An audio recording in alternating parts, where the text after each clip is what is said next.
Look असा झाला आहे. यू कॅन सी खूप अफोर्डेबल रेंजमध्ये खूप फ्लॉलेस मेकअप आहे. Just step by step follow करा आणि प्रॅक्टिस.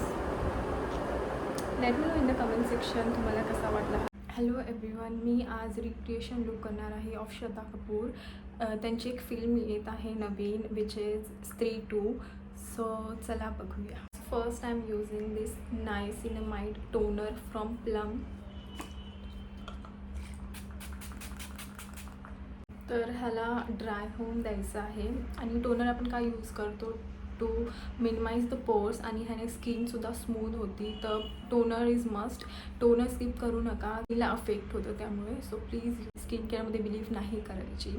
लाईक मला पण you can see pimples and the problems like everyone have. तुम्ही किती पण स्किन केअर फॉलो करा आणि आफ्टर ऑल बट एक गुड स्किन तुम्हाला भेटती जर तुम्ही स्किन केअर फॉलो करत असशील. तुम्ही नॉर्मल 3 स्टेप्स असतात ना, like toner, moisturiser and sunscreen is must. त्याला आपण स्किप नाही करू शकत किंवा त्याला काही ऑप्शनसुद्धा नाही. तुम्ही हे 3 स्टेप्स फक्त ॲड करा and just look the result. तुम्हाला खूप also suffering with pimples acne prone skin if you have. तुम्ही ॲलोवेरा जेलचं आईस क्यूब बनवून तुम्ही ते डेली यूज करू शकता. तुम्हाला हेल्प करेल. तो तुम्ही एकदा ट्राय करा आणि बघा फक्त results.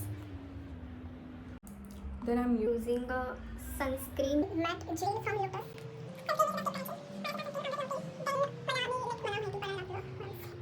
Sunscreen is must. Please don't skip sunscreen. Like मला सुद्धा ऑइली स्किन आहे ना, तर मला खूप केकी फील व्हायचं आफ्टर अप्लाइंग. जर एक्सपेन्सिव्ह प्रोडक्ट्स यूज करत असशीला तर तुमचा makeup flawless and beautiful it will look. असं काही नाही आहे. तुम्ही अफोर्डेबल रेंजमध्ये पण there are 2 good products. So मी इनसाईटचं हे सील करेक्ट अँड कंट्रोल पॅलेट आहे विच आय एम यूज. मी पहिला ऑरेंज करेक्टरने हे करेक्शन जे आहे dark circles around my mouth. So जिथे जिथे माझे करेक्शन आहे I had done that.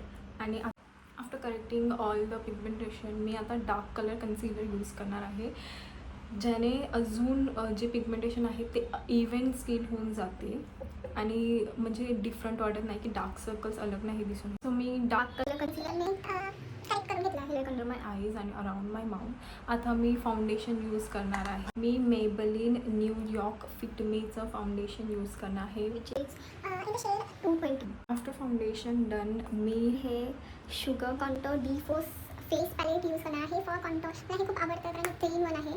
So I can use 3 of the products in 1 palette.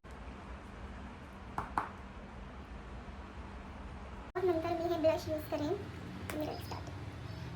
Blush is favorite part. After lot of blush.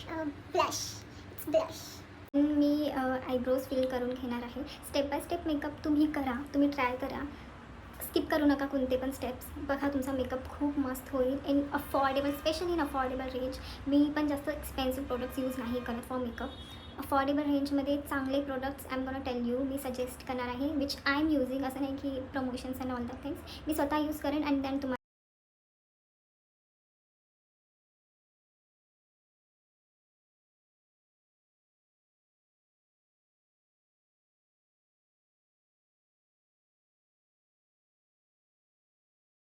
Brown and थोडासा shimmery eyeshadow केला which is very simple. तर मी हा same कॉन्टॉरचा shade घेऊन कटकरीजमध्ये blend करेन and then I am gonna use हलकासा लाईटवाला shimmer in brown shade of contouring. मी हा सेम इथे आयलाइटमध्ये इथे मी ब्लेंड करेन. अँड देन हा हायलाइटरवाला सेम विथ माय फिंगर मी इथे आयबॉलवरती apply very lightly.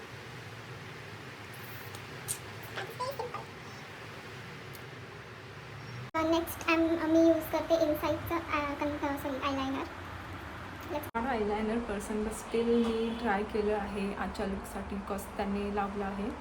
So of course it's not same. त्यानंतर मी हे लॅक्मेचं कॉम्पॅक्ट देन मी काजल यूज करते थोडंसं हलकं. मला जास्त पण डार्क मी हे सेम कॉन्टोर शेड घेऊन थोडंसं स्मच करेन eyeliner.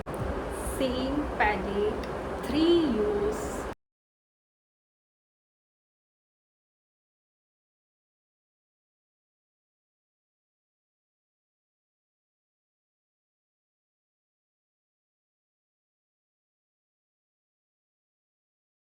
The last step is the lipstick, and it's आणि हा खूप न्यूड शेड आहे, which she is also using a nude shade from the lipstick is from Swiss Beauty.